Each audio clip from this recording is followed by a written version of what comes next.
میں اور آپ یہ آرزو رکھتے ہیں کہ ہماری یہ دنیاوی زندگی ہمارے گزرتے ہوئے لیل و نہار شب و روز خوبصورتی کے ساتھ بسر ہوں، اور ہماری اخروی زندگی بھی خوبصورت ہو۔ یہ جہاں بھی اچھا اور وہ جہاں بھی اچھا، یہ ہر مومن کی آرزو ہے۔ دونوں جہانوں کی فلاح، کامیابی ہمارا مقصود ہے۔ جو لوگ اس دنیا کی زندگی کو ہی مقصود سمجھ بیٹھے اور آخرت کو بھول گئے، انہوں نے خسارے کا سودا کیا۔ اور جنہوں نے یہ سمجھا کہ آخرت پانے کے لیے دنیا کو ترک کرنا پڑے گا، وہ دین کو سمجھ نہیں پائے۔ ترک دنیا سے رب نہیں ملتا، بلکہ زہد دنیا مقصود ہے۔ دنیا کا ترک اور ہے، زہد اور ہے۔ زہد یہ ہے کہ سب کچھ ہونے کے باوجود دھیان رب کی طرف ہو۔ تو ہمیں دنیا کا ترک کرنے کی تلقین نہیں کی گئی۔ ہمیں کہا گیا کہ دنیا میں رہو، بھرپور زندگی گزارو، مال ہوگا تو زکوٰۃ دو گے، پیسے ہوں گے تو حج کرو گے، یہ تمہارے لیے ہم نے لازم قرار دیا ہے کہ تم بھرپور زندگی بسر کرو، لیکن دیکھنا زندگی میں رب کی نافرمانی نہ ہونے پائے۔ صوفیہ فرماتے ہیں دنیا میں ایسے رہو جس طرح کشتی پانی میں رہتی ہے، پانی میں رہنے کے باوجود اپنے اندر پانی کو نہیں آنے دیتی۔ تم دنیا میں رہو لیکن دنیا تمہارے اندر نہ رہے۔ کشتی پانی میں رہے تو خیر ہے، لیکن پانی کشتی میں آ گیا تو کشتی کو لے ڈوبے گا۔ اس لیے تم دنیا میں رہ کر کے بھی اپنے رب سے اپنے تعلق کو مضبوط کرو۔ ایک شخص حضور کی خدمت میں حاضر ہوا اور سخت کمزور تھا، حدیث میں آتا ہے چوزے کی طرح کمزور۔ آقا کریم نے اسے فرمایا تو نے اللہ سے کوئی دعا تو نہیں کی تھی؟ اس نے کہا جی حضور میں نے ایک دعا کی تھی، شاید وہ دعا قبول ہو گئی۔ کیا دعا کی تھی؟ میں نے کہا تھا مالک آخرت کے حصے کے دکھ بھی دنیا میں دے دے تاکہ میری آخرت صاف ہو جائے۔ تو وہ دعا قبول ہو گئی ہے۔ مجھے یہی لگتا ہے اتنے دکھ، اتنے مصائب، آلام، تکلیفیں آ رہی ہیں کہ انہوں نے مجھے توڑ کے رکھ دیا۔ مجھے بیماری کوئی نہیں، لیکن ان مصیبتوں نے میرا وہ حال کر دیا کہ آپ ملاحظہ کر رہے ہیں۔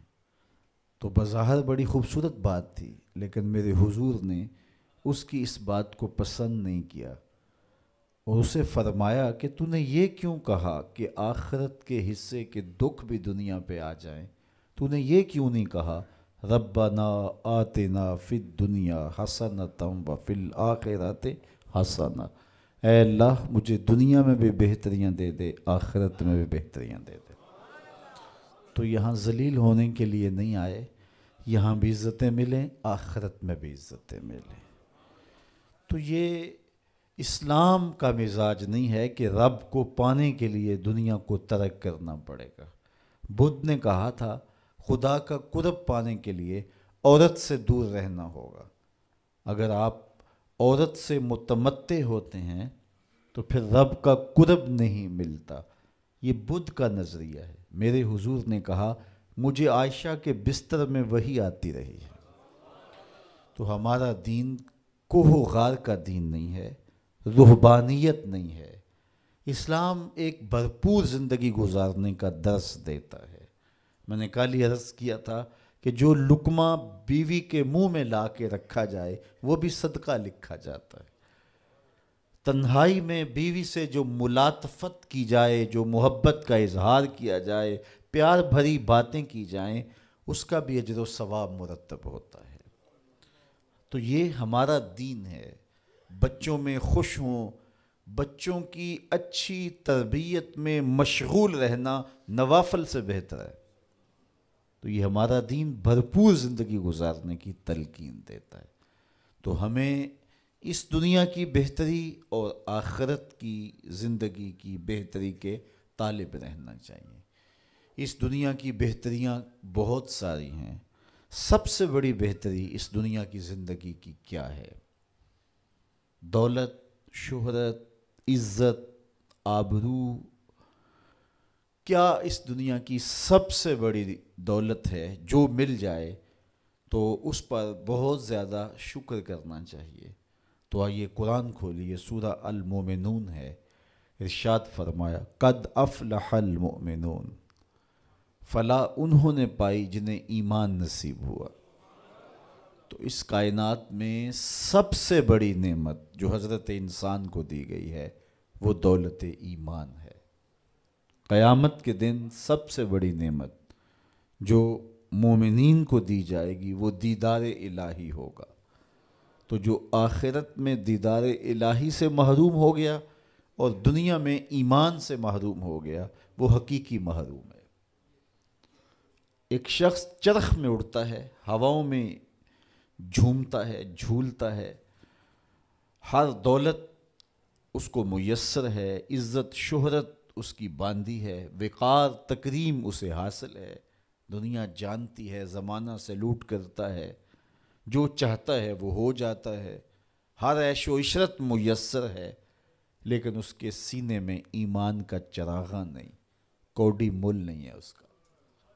اور ایک شخص جھونپڑے میں رہتا ہے، کھانے کے لیے کبھی مل جاتا ہے کبھی نہیں بھی ملتا، دنیا اسے پہچانتی بھی نہیں ہے، وہ معروف شخص بھی نہیں ہے، لیکن اس کے سینے میں ایمان کا چراغاں ہے، وہ خوش نصیب شخص ہے۔ میرے حضور کا ایک فرمان سنیے، حضور نے فرمایا میرے دوستوں میں سے قابل رشک دوست وہ ہے۔ حضور نے فرمایا میرے دوستوں میں سے، جس کو حضور دوست کہیں اس کی تو پھر قسمت پہ ناز کرنا چاہیے۔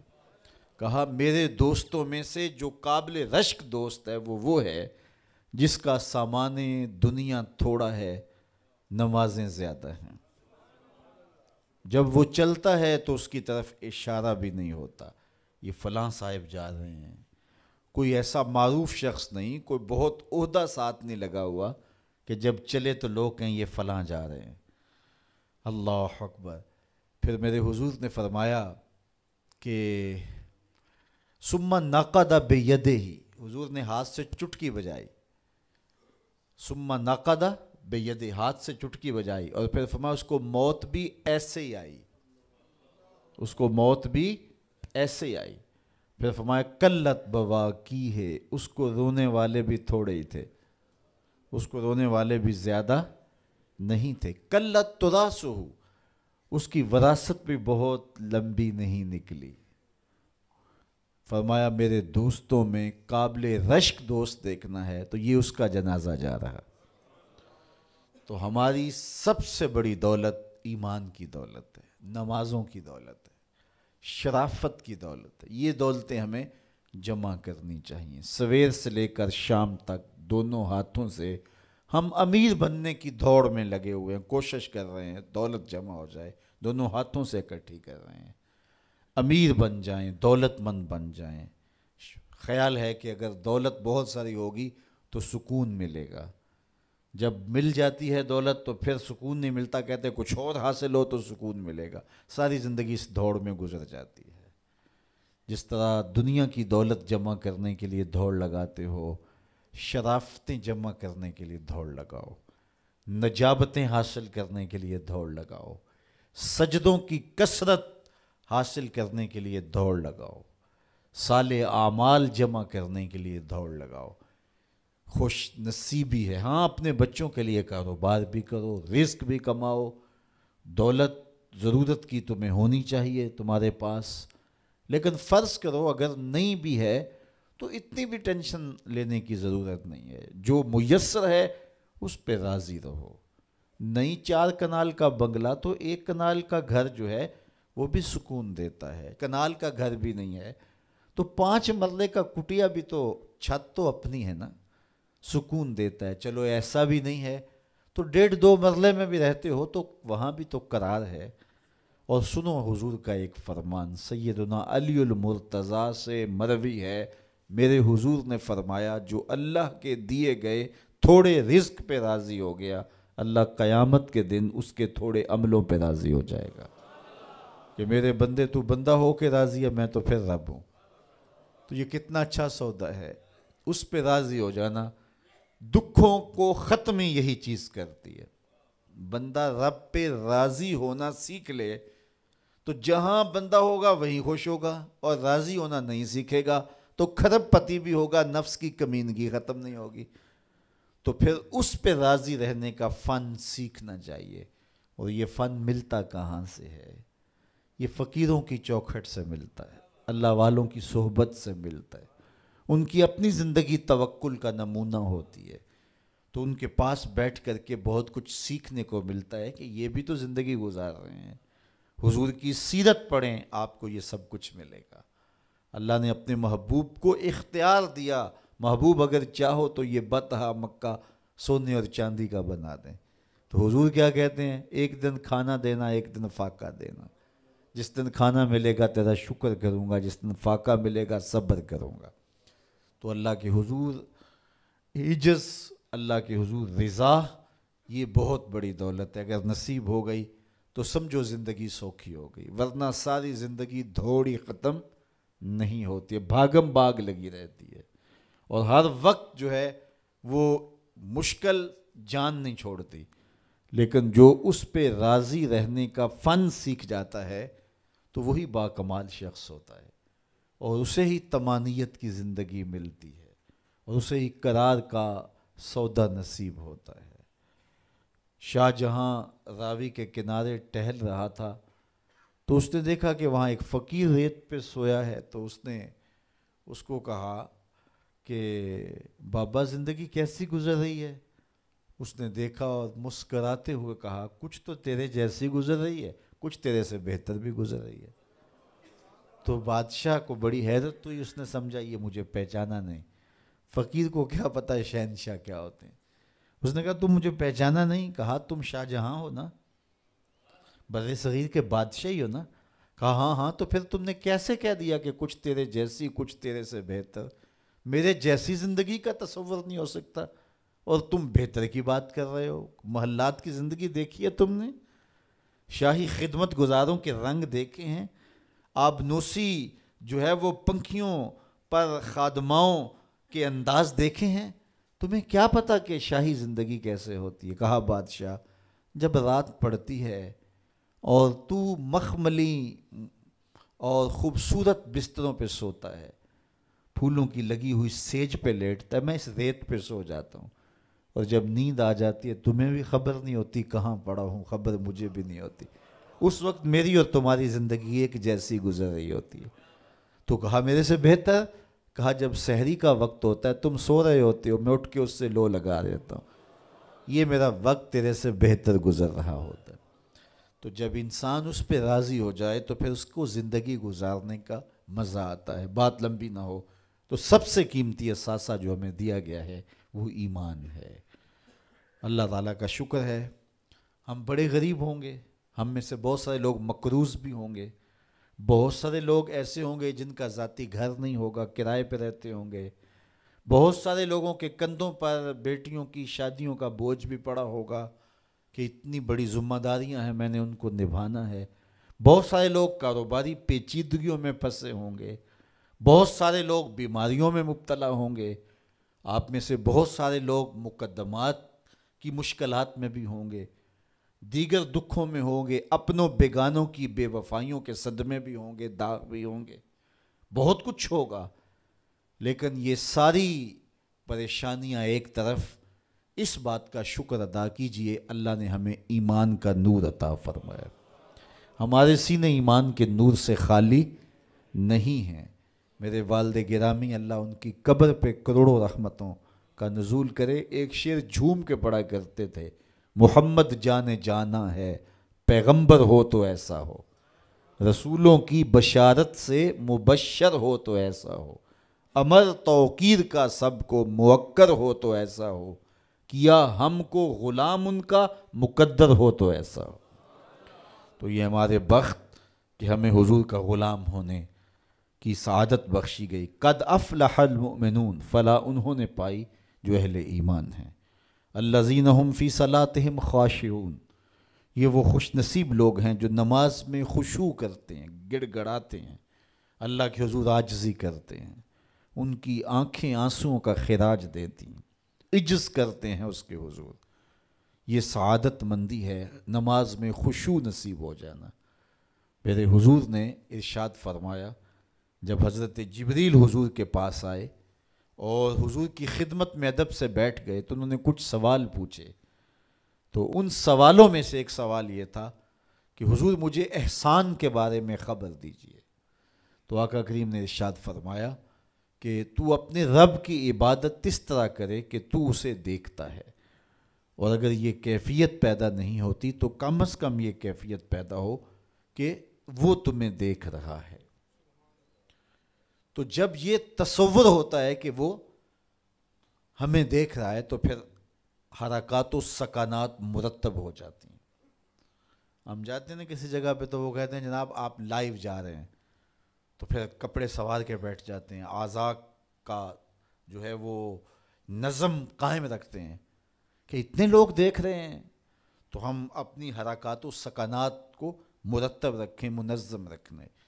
تو جب لوگ دیکھ رہے ہیں تو حرکتیں منظم ہونی چاہیے، تو جب رب دیکھ رہا ہو تو پھر دل کی دھڑکن بھی بے ترتیب نہ ہونے پائے، پھر وسواس، خیالات، کیا کچھ جو انسان کی زندگی کو برباد کرتے ہیں ان سے کنارہ کشی ہو، اور اس تصور میں ڈوب جائے کہ میرا رب مجھے دیکھ رہا ہے۔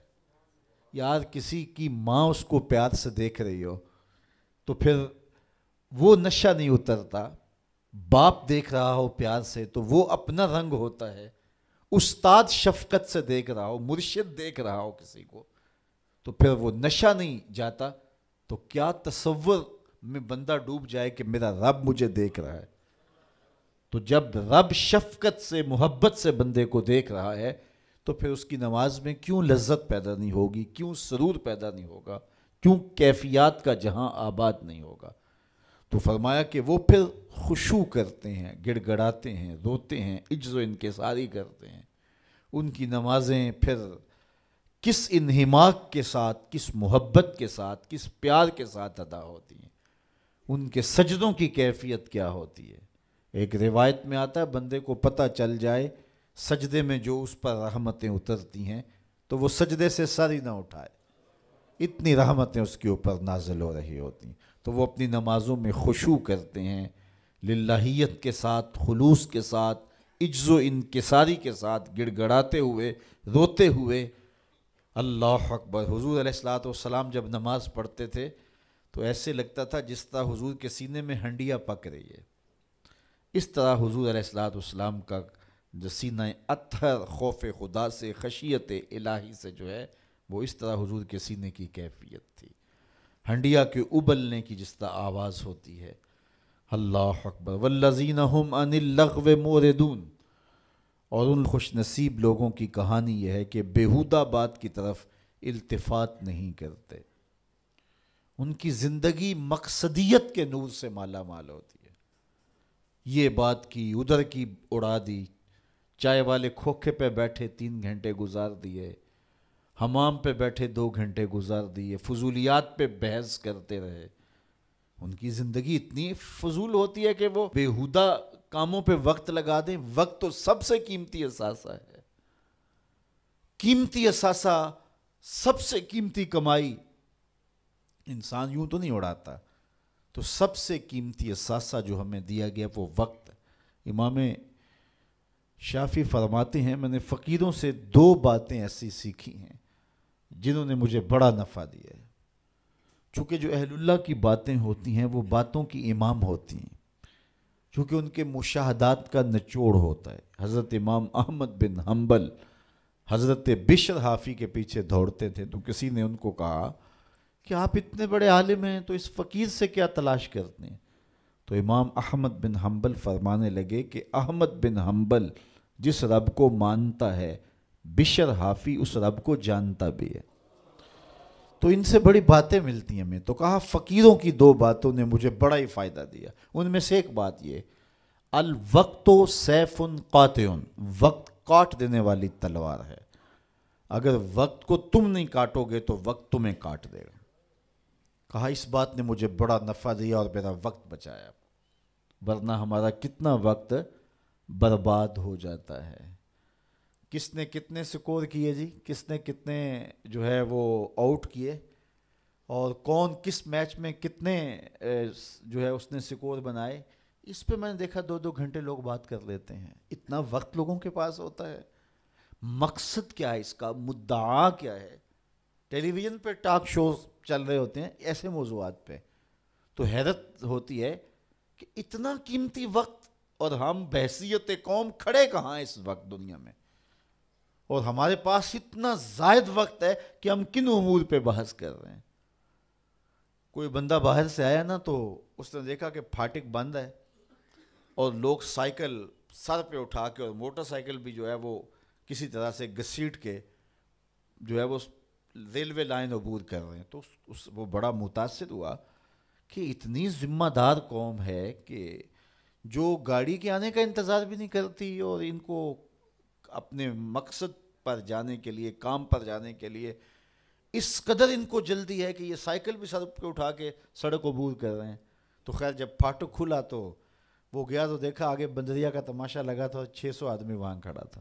اس نے کہا اچھا اس کی جلدی تھی سب کو، تو ہمارا تو کتنا وقت بندریا کے تماشے کو دیکھتے ہوئے گزر جاتا ہے، جب ہم بحیثیت قوم دنیا میں کہاں کھڑے ہیں۔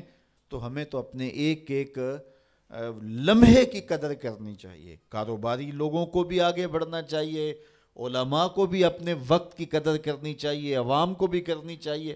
ہمارے علماء کا بھی حال ایسے ہی ہے، ایسے موضوعات پہ گفتگو کرتے ہیں جو نہ قوم کی ضرورت ہوتی ہے اور نہ ان کی ضرورت ہوتی ہے، لیکن بس وقت ہے کہ ان کے پاس اتنا ہے کہ 3-3 گھنٹے ایسے موضوعات پہ بات کر جاتے ہیں کہ جس کی قوم کو کس طرح سے ضرورت بھی نہیں ہوتی ہے۔ تو ہم اپنے وقت کو ضائع کرتے ہیں جو سب سے قیمتی اثاثہ ہے ہمارے پاس۔ حضرت امام ابو بکر بن داسا کہتے ہیں، میں امام ابو داود سے ملا، یہ جنہوں نے سنن نبی داؤد لکھی ہے، تو کہتے ہیں کہ وہ فرمانے لگے کہ مجھے اللہ کے رسول صلی اللہ علیہ وآلہ وسلم کی 6 لاکھ حدیثیں زبانی یاد ہیں۔ ان 6 لاکھ احادیث رسول کا میں نے خلاصہ تیار کیا تو میرے پاس رہ گئیں 4000 حدیثیں۔ پھر میں نے زہد، مناقب، فضائل، قصص اور پچھلی امتوں کے تذکروں پر مشتمل حدیثوں کو الگ کر دیا۔ جن احادیث سے صرف مسائل شرعیہ کا استنباط و استخراج کیا جا سکتا تھا میں نے ان کو الگ کیا، تو میرے پاس رہ گئیں 800 حدیثیں۔ ان 800 احادیث سے ہی پورے دین کو سمجھا جا سکتا ہے۔ جس طرح کہ قرآن مجید کی آیات میں سے 500 آیات ایسی ہیں جن سے احکام شرعیہ ثابت ہوتے ہیں، باقی کچھ پچھلی امتوں کے تذکرے ہیں، کچھ تنذیر ہے، جہنم سے ڈرایا گیا ہے، تحذیر ہے، اور کچھ تبشیر ہے، جنت کا بتایا گیا ہے، اس کے نقشے بیان کیے گئے ہیں، پچھلی قوموں پر آنے والے عذاب، ان کے اسباب بیان کیے گئے ہیں، اور بہت ساری چیزیں بیان کی گئی، لیکن جن سے احکام ثابت ہوتے ہیں ان کی تعداد، ان آیات کی، آیات الاحکام جو ہیں ان کی تعداد 500 ہے۔ اسی طرح لاکھوں احادیث کا خلاصہ جو تیار کیا، تو جن احادیث سے احکام کا ثبوت ہوتا ہے اور مسائل شرعیہ کا استنباط و استخراج کیا جاتا ہے، ان کی تعداد ہے 800۔ تو حضرت امام ابو داؤد کہتے ہیں میں ان 800 احادیث کا ایک اور خلاصہ تیار کیا تو میرے پاس رہ گئیں 4 حدیثیں، اور ان 4 حدیثوں کے بارے وہ فرماتے ہیں اساس الاسلام ہیں، اسلام کی جڑ ہیں، اسلام کی بنیاد ہیں۔ ان میں سے ایک حدیث یہ ہے، من حسن اسلام المرء ترکہ ما لا یعنی ہے، کسی شخص کے اسلام کا حسن یہ ہے کہ وہ ہر بے مقصد کام کو چھوڑ دیتا ہے، ترک کر دیتا ہے۔ تو جب بے مقصد کاموں کو ہم چھوڑ دیں گے تو ہمارے پاس پھر وقت کا مصرف بڑا خوبصورت ہوگا، لیکن ہمارا کتنا وقت بے مقصد کاموں میں گزرتا ہے۔ میرے ایک دوست کہتے ہیں یہ جو ہم موبائل سنتے ہیں اس میں ہور سناؤ نکال دیں تو کتنا وقت بچ جاتا ہے۔ بات تو ایک آدھے منٹ کی ہوتی ہے، وہ کہتے ہیں ہور سنا تو کتنا وقت اس میں ہمارا برباد ہو جاتا ہے۔ تو ہم اپنے وقت کی قدر کریں، ایک ایک لمحے کی قدر کریں۔ جو قومیں اپنے وقت کو بچاتی ہیں، وقت کی قدر کرتی ہیں، وہی سرخرو اور سربلند ہوتی ہیں۔ پھر لغو کاموں سے اپنے آپ کو بچایا جائے۔ یہ ان لوگوں کی کہانی بیان کی جا رہی ہے جو فالح ہیں، کامیاب ہیں، جن کی دنیا بھی بہتر ہے، جن کی آخرت بھی بہتر ہے۔ قرآن نے پورا نصاب دیا ہے۔ یہ سورہ مومنین کی ابتدائی 11 آیات ذرا ان کو ملاحظہ کیجئے۔ کامیاب شخص جو دنیا اور آخرت دونوں میں فالح اور کامیاب ہے، اس کی صفات کیا ہیں، ان کو ہم اختیار کر لیں۔ یہ اتنی بڑی باتیں ہیں کہ ہماری زندگی کو نور دینے کے لیے یہ باتیں کافی ہیں، چونکہ یہ ہمارے رب نے ہماری رہنمائی فرمائی ہے۔ والذین هم عن اللغو معرضون، وہ لغویات سے اپنے آپ کو بچاتے ہیں اور محفوظ رہتے ہیں لغویات سے، اور بیہودہ باتوں کی طرف التفات نہیں کرتے، توجہ نہیں کرتے۔ والذین هم للزکاۃ فاعلون، اور وہ زکوٰۃ ادا کرتے ہیں۔ چونکہ زکوٰۃ ادا کرنے سے حب دولت کم ہوتی ہے۔ اقبال نے بھی کہا تھا حب دولت تلف می سازت زکوٰۃ، زکوٰۃ حب دولت کو کم کرتی ہے۔ جب انسان زکوٰۃ بھی نہیں دیتا اپنے مال سے تو اس کے دل میں دنیا کی محبت، دولت کی محبت چمٹ جاتی ہے جو اس کا چین چھین لیتی ہے، اور اگر زکوٰۃ دیتا ہے تو پھر حب دولت کم ہوتی ہے، اور اگر وہ راہ خدا میں مزید صدقات دیتا ہے، خیرات کرتا ہے، تو پھر دولت کی آزمائشوں سے اور دولت کے ساتھ جو فتنے آتے ہیں ان سے وہ بچ جاتا ہے۔ دولت جب آتی ہے تو اپنے ساتھ بہت سارے فتنے لے کر آتی ہے، تو وہ فتنوں سے بچنے کے لیے صدقات کثرت کے ساتھ دیے جائیں، دولت راہ خدا میں خرچ کی جائے، تو پھر فتنوں سے بھی بچے گا اور وہ گناہوں کا کفارہ بھی بنے گی۔ تو وہ زکوٰۃ دیتے ہیں، اور یہ بات ذہن میں رکھیں، زکوٰۃ دینے سے یا صدقہ دینے سے دولت کم نہیں ہوتی۔ میرے حضور نے ارشاد فرمایا، قسم کر کے ارشاد فرمایا، حضرت ابو کبشہ الانماری رضی اللہ تعالی عنہ سے مروی ہے، حضور نے 7 چیزیں ارشاد فرمائیں، جن میں 4 چیزیں حضور فرمایا بغیر قسم کے بیان کرتا ہوں، اور 3 چیزیں میرے حضور نے فرمایا میں قسم کر کے بیان کرتا ہوں۔ اللہ اکبر! جب حضور رب کی قسم کریں تو پھر کتنی بڑی بات ہوگی۔ تو فرمایا میں اللہ کی قسم اٹھا کے کہتا ہوں۔ ان میں سے ایک بات فرمایا، ما نقصا مال عبد من صدقہ، فرمایا میں محمد قسم اٹھاتا ہوں صدقے سے مال کم نہیں ہوتا۔ تو یہ حضور علیہ الصلوۃ والسلام نے جو ہے وہ فرما دیا، اور ہمارے لیے یہ کافی اور سچی بات یہ ہے، جو اللہ کی راہ میں دیتے ہیں ان کا مال کم نہیں ہوتا۔ میرے بزرگ فرماتے تھے جب تک کنوؤں سے پانی نکالا جاتا رہا، تازہ بھی تھا، وافر بھی تھا، جب کنوؤں نے پانی باہر دینا چھوڑ دیا، لوگوں نے لینا چھوڑ دیا، تو پھر کیا نتیجہ ہوا؟ پانی نیچے بھی چلا گیا، گدلا بھی ہو گیا۔ تو جب وہ باہر دیتے تھے، بانٹتے تھے، نیچے سے سوتے بھی پھوٹتے تھے۔ تم لوگوں کو راہ خدا میں دیتے رہو، اللہ بھی تمہیں عطا کرتا رہے گا۔ اللہ اکبر! والذین هم للزکاۃ فاعلون والذین هم لفروجہم حافظون، یہ بڑی اہم بات بیان فرمائی۔ فالح شخص کے لیے جو شرائط ہیں، ایک تو مال سے محبت نہ کرے، اس کو خیرات کرے، لغویات سے اپنے آپ کو بچائے، نماز میں خشوع اور عجز پیدا کرے، اور ایک خوبی یہ والذین هم لفروجہم حافظون، وہ اپنی پارسائی کے محافظ ہوتے ہیں، اپنی عصمت کے جوہر کو لٹنے نہیں دیتے، وہ آوارہ مزاج نہیں ہوتے، دل پھینک نہیں ہوتے، بلکہ وہ اپنی عصمت کے جوہر کو محفوظ کرتے ہیں اور حق صاحب حق تک پہنچاتے ہیں۔ میرے حضور نے ارشاد فرمایا، جو تمہارے 2 جبڑوں کے درمیان ہے، یعنی زبان، اور جو 2 ٹانگوں کے درمیان ہے تمہاری پارسائی کی جگہ، ان دو چیزوں کی تم مجھے ضمانت دے دو، میں محمد تمہیں جنت کی ضمانت دے دیتا ہوں۔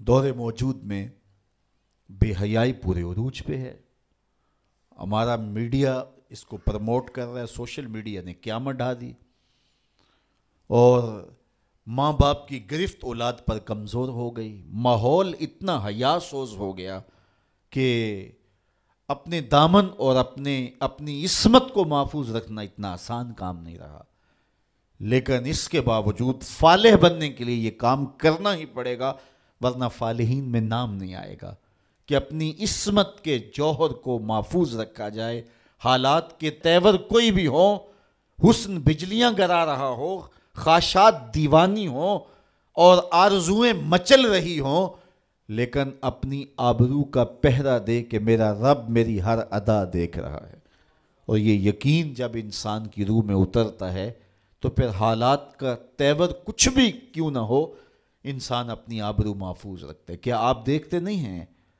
کہ حیا سوز ماحول میں بت کے اوپر موٹا کھیس ڈال کر دروازے بند کر کے زلیخا بولتی ہے، قالت ہے تلک یوسف، اب تو آ جاؤ نا، اب تو کوئی نہیں دیکھ رہا، اور پھر وہ شاہی محل کی شہزادی ہے اور جناب یوسف جوان رانا ہیں، لیکن جب اس نے دعوت پیش کی ہے حسن قدموں میں بچھنے کے لیے، خود بے تاب ہے، تو جناب یوسف کیا بولے؟ قال معاذ اللہ، کہا میں اللہ کی پناہ میں آتا ہوں۔ اللہ اکبر! پھر اتنی روشنیاں برسیں کہ گناہ کا تصور بھی محال ہو گیا۔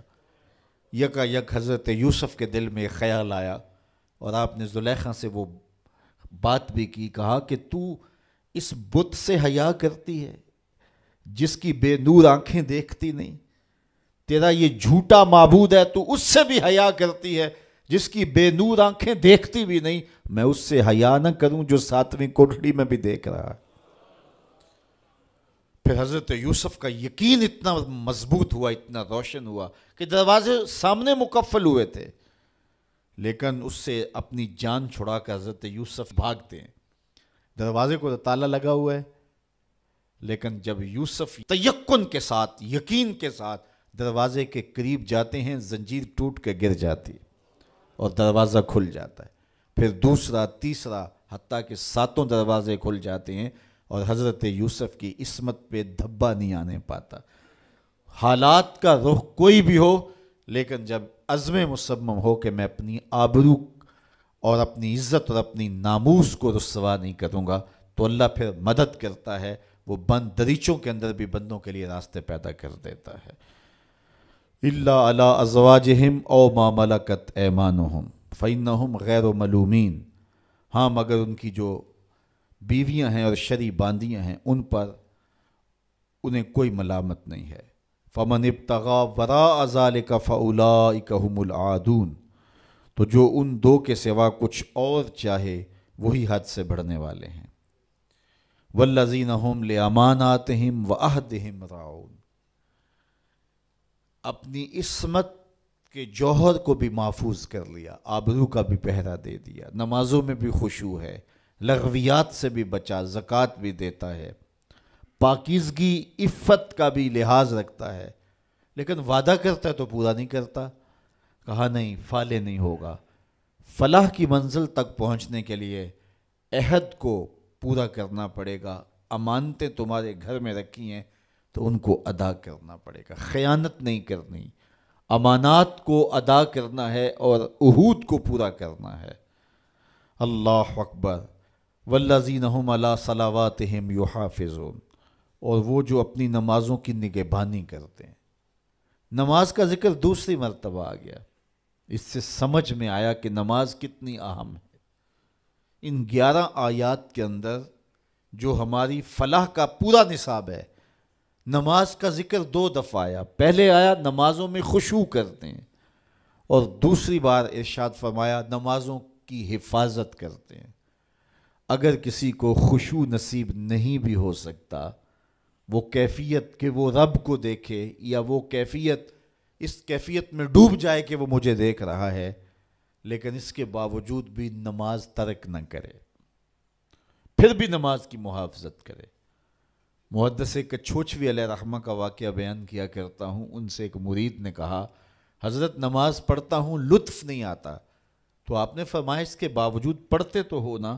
کہا جی وہ تو اللہ کا حکم ہے، وہ تو پڑھتا ہی ہوں۔ تو حضرت محدث کچھوچوی علیہ رحمہ جھومنے لگے، کہا واہ واہ، تم پھر لطف کے بندے نہیں رب کے بندے ہو۔ لطف نہیں بھی آتا تو پھر بھی پڑھتے ہو، اس کا مطلب تم لطف کے لیے نہیں پڑھتے، تم تو رب کے لیے پڑھ رہے ہو۔ تو میاں نہ بھی خشوع پیدا ہو پھر بھی نمازوں کی محافظت کی جائے۔ جب اللہ کا نمائندہ پکارے حی علی الصلاۃ حی علی الفلاح، سستی ہو، کسل ہو، بیماری ہو، جی نہیں بھی چاہ رہا، پھر بھی اٹھ کے چلے جاؤ۔ کیوں جا رہے ہو؟ اللہ کا حکم ہے۔ اللہ اکبر۔ تو نمازوں کی محافظت ضروری ہے۔ اس شخص سے بڑا بد نصیب کوئی نہیں کائنات میں جو شخص اللہ کی حضور جھکنا نہیں جانتا۔ کہتے ہیں بڑا اچھا ہے، بڑا اچھا ہے، رب کے حضور جھکتا ہے؟ نہیں جھکتا، نہیں اچھا ہے۔ جو اپنے مالک کا شکر گزار نہیں ہے تو وہ کس طرح اچھا ہو سکتا ہے؟ تو رب کی حضور سجدہ ریزی جس کو میسر ہے وہ خوش نصیب شخص ہے، اور جس کو یہ دولت ہی نصیب نہیں ہے اس کے پلے کچھ بھی نہیں ہے۔ تو 5 گانا نماز شعار زندگی بناؤ، سونے سے قبل 5 انگلیاں بھی گن لو اور 5 نمازیں بھی گن لو۔ اگر نمازیں پوری ہے تو رب کا شکر ادا کر کے سو جاؤ، آپ کا دن اچھا گزر گیا۔ لیکن اگر 5 نمازیں نصیب نہیں ہیں تو پھر کچھ بھی پلے نہیں ہے۔ قیامت کے دن بندے سے سب سے پہلا سوال ہی نماز کا پوچھا جائے گا، سب سے پہلا سوال نماز کا پوچھا جائے گا۔ تو اس کے حضور پیشانی کو جھکانا۔ جب صبح طلوع ہوتی ہے نا تو چڑیاں رب کی تسبیح بولتی ہیں شاخوں پہ، یہ فاختائیں تسبیح بولتی ہیں، اشراط الارض تسبیح بولتے ہیں، بلوں سے سر نکال کے چونٹیاں رب کی تسبیح اور اس کی تقدیس کے ترانے پڑھتی ہیں۔ اس شخص سے بد نصیب کون ہوگا جس کے گھر سے خراٹوں کی آواز آتی ہے، اور اس سے بڑا خوش نصیب کون ہوگا ادھر پوپ پھٹ رہی ہوتی ہے، ادھر مسلح بچھنے لگ جاتے ہیں۔ اور آج کل تو سحری کے لمحے میسر ہوتے ہیں، اٹھنا بھی نصیب ہوتا ہے، تو کتنے خوش نصیب ہیں کہ جنہیں سحری کے سجدے مل جاتے ہیں۔ میں ایک روایت میں پڑھا ہے جب سحری کا وقت ہوتا ہے تو شوہر اپنی بیوی کو اٹھاتا ہے، بیدار کرتا ہے، اللہ کی بندی اٹھ، اللہ کے حضور کچھ نوافل ادا کر لیں۔ سارے دن کی تھکی ہوئی خاتون نہیں اٹھ پاتی تو وہ خود ہی وضو کر کے نماز پڑھنے کے لیے مصلی بچھا لیتا ہے، لیکن وضو کرتے ہوئے اس کے دل میں آتا ہے بیوی کو بھی اس نیکی میں شامل کرنا ہے، میں نے بڑا بیدار کرنے کی کوشش کی، وہ اٹھی نہیں ہے۔ پیار ہے، حقیقی پیار ہے۔ اللہ اکبر۔ ایک شوہر نے اپنی بیوی سے کہا کہ تم مجھ سے پیار کرتی ہو؟ اس نے کہا میں ٹوٹ کے چاہتی ہوں تمہیں۔ اس نے کہا تو میں بھی آپ سے بڑا پیار کرتا ہوں۔ تو اس نے کہا کہ میرا جی چاہتا ہے کہ ہم کبھی بھی جدا نہ ہوں۔ اس نے کہا کہ میرا بھی یہی جی چاہتا ہے۔ اس نے کہا پھر نماز پڑھا کر، اگر نماز نہیں پڑھے گی تو جہنم میں ہوگی، میں جنت میں ہوں گا۔ اس لیے اگر ہم اکٹھے رہنا چاہتے ہیں تو پھر ہمیں نماز پڑھنی ہوگی۔ تو اس کا جی چاہا، پیار تو یہ ہے نا کہ میری بیوی کہیں محروم نہ رہ جائے، تو وہ چلو میں تھوڑا سا پانی وضو کے بعد لے آیا اور اپنی بیوی کے چہرے پہ چھڑک دیا اور خود مصلی بچھا کے نماز پڑھنے لگا۔ اب بیوی اٹھی دیکھ کر تو شوہر نماز پڑھ رہا ہے، تو وہ بھی جلدی سے اٹھی، اس نے وضو کیا اور شوہر کے قریب ہی مصلی بچھا لیا۔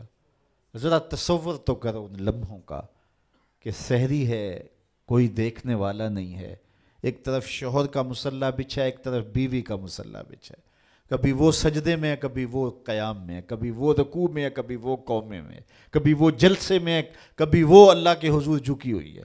تو جب دونوں نماز پڑھ رہے ہوتے ہیں، حدیث میں آتا ہے دونوں کو دیکھ کے رب مسکرا رہا ہوتا ہے، اپنی شان کے مطابق اللہ مسکرا رہا ہوتا ہے کہ میرا بندہ اور میری دہلیز کی باندی کس طرح میرے حضور سجدہ ریز ہے۔ تو خوش نصیب وہ ہیں جنہیں اس کے حضور سجدہ ریزیاں نصیب ہوتی ہیں۔ اولئک ھم الوارثون، اللہ فرماتا ہے یہی لوگ جنت کے وارث ہیں جن میں یہ خوبیاں ہیں، جو نمازوں میں خشوع کرتے ہیں، لغویات سے بچتے ہیں، زکوٰۃ ادا کرتے ہیں، شرمگاہوں کی حفاظت کرتے ہیں، امانتیں ادا کرتے ہیں، عہد پورے کرتے ہیں، نمازوں کی محافظت کرتے ہیں، یہ وارث ہیں۔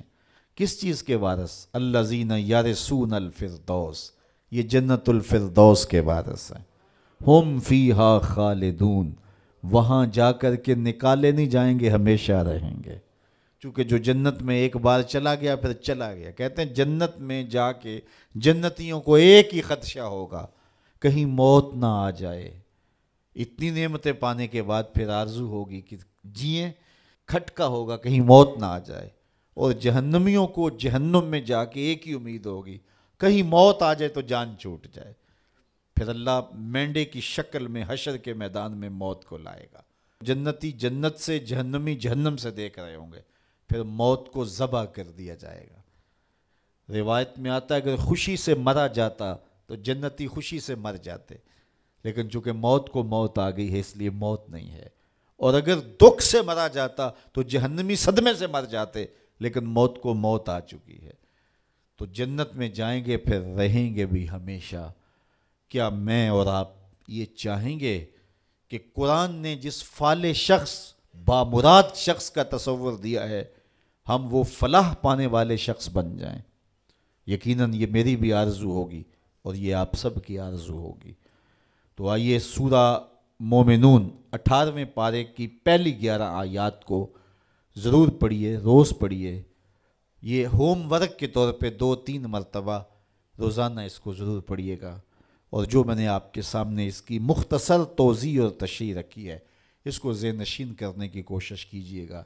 یہ آیات آپ کو خود ہی نور دیں گی، روشنیاں دیں گی۔